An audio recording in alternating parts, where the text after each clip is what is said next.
देखिए लास्ट 2 साल में इन्वेस्टर्स को आपने देखा होगा स्टॉक मार्केट से बहुत ज़्यादा रिटर्न्स नहीं मिले हैं। बट क्या कंपनीज कुछ भी नहीं कर रही हैं इन्वेस्टर्स को रिटर्न देने की? क्योंकि देखिए स्टॉक मार्केट में रिटर्न्स अगर नहीं भी बन रहे हैं तो क्या कंपनीज कोई एफर्ट नहीं डाल रही हैं? तो नहीं, कंपनीज अपने तरफ से एफर्ट डालते रहती हैं, वो टाइम टू टाइम डिविडेंड वगैरह पे करते रहती हैं अपने इन्वेस्टर्स को। उससे क्या होता है कि चलो ठीक है, अगर स्टॉक का प्राइस नहीं भी बढ़ रहा है, आपको कोई एक डिविडेंड का पोर्शन बार बार मिलते रहता है, जिससे क्या होता है कि आपका एक कंटिन्यूस बेसिस में कुछ कैश फ्लो आते रहता है, एंड वही डिविडेंड को आप री इन्वेस्ट करके अपना ग्रोथ वगैरह एक्सपेक्टेशन उस तरह से रख सकते हैं। तो ये चीज कॉमन है। और अभी का जो मार्केट सिनारियो है, बिकॉज डिविडेंड ही तो एक्चुअल अर्निंग हो रही है इन्वेस्टर्स की, तो हुआ क्या है कि जो डिविडेंड पेइंग स्टॉक्स है ना, उन पे फोकस बहुत बढ़ चुका है इन्वेस्टर्स का, और सारा इन्वेस्टर्स चाहते हैं कि भाई हमको डिविडेंड पेइंग स्टॉक्स ही मिलता रहे। तो यही चीज अभी चल के आ रही है और चले जा रही है। मैं आपको अगर बताना चाहूं कि एक इसी तरह का फंड लॉन्च हो रहा है, BSc dividend stability index fund के ऊपर, एक्सिस मैक्स लाइफ का। ठीक है, और ये फंड एकदम न्यू फंड है, 16 मई से स्टार्ट हुआ, 31 मई तक इन्वेस्टमेंट है। एंड एनएफओ का जो स्टार्ट पीरियड है वो 23 से 31 तक है, तो 31 मई तक आप इसको इन्वेस्ट कर सकते हो। और आज जब ये आप वीडियो देख रहे होगे तब ये वीडियो में आप इसको चाहो तो जाके परचेज भी कर सकते हो। और इसका एनएवी जब आएगा तो वो एनएवी आपका 5th ऑफ जून से एप्लीकेबल हो जाएगा ना। इस फंड की स्पेशलिटी क्या है मैं ये बता देता हूँ आपको, सो दैट क्या रहेगा कि आप अपना डिसीजन वाइजली ले पाओगे। क्योंकि देखिए लॉन्ग टर्म ग्रोथ तो आपको चाहिए ही होता है ना, तो long term growth point of view से ना आप चाहें तो इसको देख सकते हैं। इसका की फैक्टर क्या है कि देखिए लास्ट 2 साल से स्टॉक मार्केट रिटर्न नहीं दिया है, हो सकता है और 1 1.5 साल ना दे, बट इस पीरियड में अगर एसआईपी के हिसाब से आपका पैसा जमा हो रहा है तो वो lower rate of the level पे इन्वेस्ट हो रहा है। और मान लो क्राइसिस वगैरह भी कुछ आता है तो मार्केट्स गिरेंगे, उस समय भी आपके इन्वेस्ट हो जाएंगे।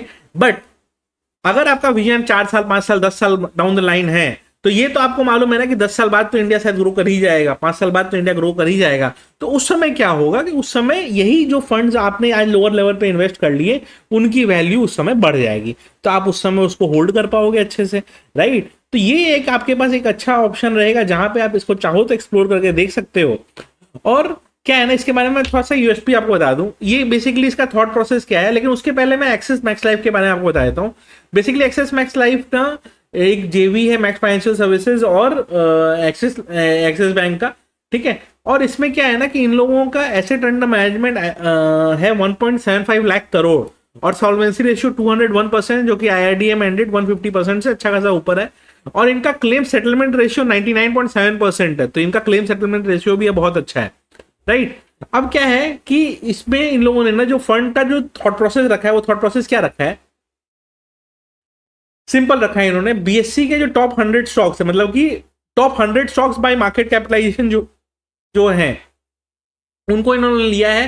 एंड उन स्टॉक्स में से profitability, financial stability and growth के बेसिस पे ये स्टॉक्स को चूज करेंगे। तो पीएचडी स्ट्रेटजी इसको बुलाया जाता है, कॉमन स्ट्रेटजी है for long term wealth creation. इसमें क्या है कि प्रॉफिटेबिलिटी, स्टेबिलिटी एंड ग्रोथ के बेसिस पे आप लगाओगे, एंड उन कंपनीज में लगाओगे जो कंसिस्टेंटली प्रॉफिटेबल चल रही है, फाइनेंशियली स्टेबल है और अच्छा खासा ग्रोथ दे रही है, ठीक है। अब इसमें कैसा है ना कि जो बीएससी लार्ज कैप 100 स्टॉक्स है, अगर मैं उसके टॉप स्टॉक्स का आपको स्क्रीनशॉट दिखाऊं तो ये स्टॉक्स आपको बैठ रहे हैं, सारे नोन फेसेस हैं, सारे कॉमन नेम्स हैं, सबको आपने किया ही होगा। और इन स्टॉक्स का अगर हम ओवरऑल बास्केट का ग्रोथ देखें ना, क्योंकि एक स्टॉक हो सकता है ना परफॉर्म किया हो, बट ओवरऑल बास्केट का इंक्लूडिंग डिविडेंड अगर हम कोशिश करें रिटर्न्स निकालने का, तो लास्ट 7 ईयर्स में इस बास्केट ने 19.4% का रिटर्न दिया है, और लास्ट 5 ईयर्स में तो 23% का सीएजीआर पे बैठा हुआ है ये, ठीक है। और ये रिटर्न्स मैं एनुअलाइज बता रहा हूँ एवरी ईयर का, तो अच्छा खासा ग्रोथ इनका चल रहा है, राइट। उस हिसाब से अगर आप देखेंगे ना तो, और प्लस क्या है, जैसे मैंने बताया ना कि बाकी इंडेक्सेस से ज्यादा अभी इसमें चल रहा है, तो ठीक है, मतलब ये अच्छा खासा रिटर्न में बैठा ही हुआ है। और जितने भी स्टॉक्स हैं लाइक कोल इंडिया, एचएएल, आपने देखा ही टीवीएस वगैरह, ये सब अच्छे खासे रिटर्न वो सब दे रहे हैं, ठीक है। तो अच्छे खासे डिविडेंड पेइंग स्टॉक्स हैं, जो भी आपको सही लगे उसमें आप कर सकते हैं ना। इसमें कैसा है ना कि देखिए बेस्ट पार्ट क्या है कि ये ना एक तरह का एक यूलिप प्लान है। तो इसमें क्या होता है कि आपने जैसे ही इन्वेस्टमेंट किया तो 120 times of the monthly premium आपका इंश्योरेंस कवर फर्स्ट डे से क्रिएट हो जाता है, राइट। तो उससे क्या होता है कि आपको एक बेनिफिट अच्छा खासा मिल जाता है कि अगर कुछ होता है तो आपको वो एक इंश्योरेंस का बेनिफिट आपको अलग से मिल जाएगा, ठीक है। क्योंकि क्या है कि ट्रिपल बेनिफिट प्लान है, तो ट्रिपल बेनिफिट में होता क्या है कि आपको जो लाइफ कवर रहेगा वो मिल जाएगा उसके संग, प्लस क्या है कि जो अगर मान लो इन अनफॉर्चुनेट डिमाइस वगैरह कुछ हो गया तो फ्यूचर प्रीमियम जो है, लाइफ कवर तो आपकी फैमिली को मिल ही गया, प्लस फ्यूचर प्रीमियम भी है जो वो भी लाइफ फैमिली को नहीं पे करना है, और फैमिली को एक एनुअल इनकम अलग से एक कुछ कुछ मिलता रहेगा रेगुलरली फॉर से 10 ईयर्स या जो भी प्लान जिस तरह से आप ऑप्ट करोगे, और उसके बाद मेच्योरिटी का पेमेंट अलग से मिलेगा।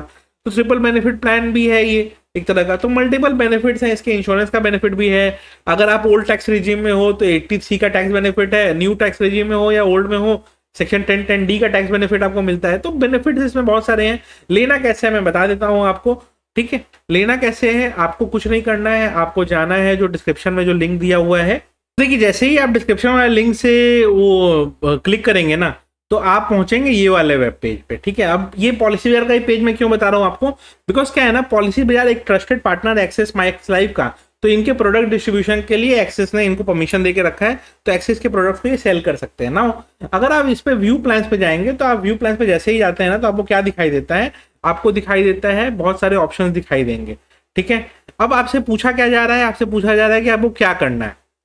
तो जैसे मान लीजिए मैं एक बार व्यू डिटेल्स पे गया, व्यू डिटेल्स पे आपको क्या दिख रहा है, PSG स्ट्रेटेजी जो मैंने डिस्कस की थी आपसे। अगर इसके प्रोसीड पे जाएंगे हम तो आपको ये क्या दिखा रहा है कि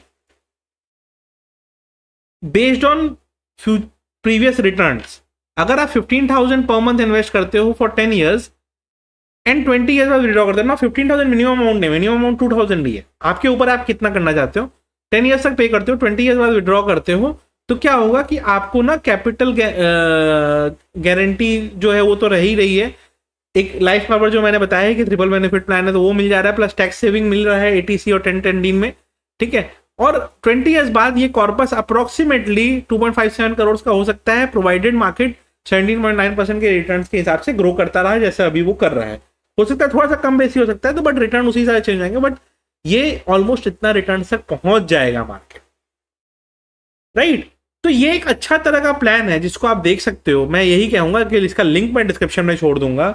इसमें क्या है कि आपको एक इंश्योरेंस कवर का बेनिफिट मिल रहा है, टैक्स बेनिफिट भी अवेलेबल हैं, प्लस एक लॉन्ग टर्म ग्रोथ का भी बेनिफिट मिल रहा है। तो लॉन्ग टर्म ग्रोथ एंजॉय करने की कोशिश करिए, और इस फंड में अगर आपको पसंद आए तो इन्वेस्ट करके देखिए जरूर।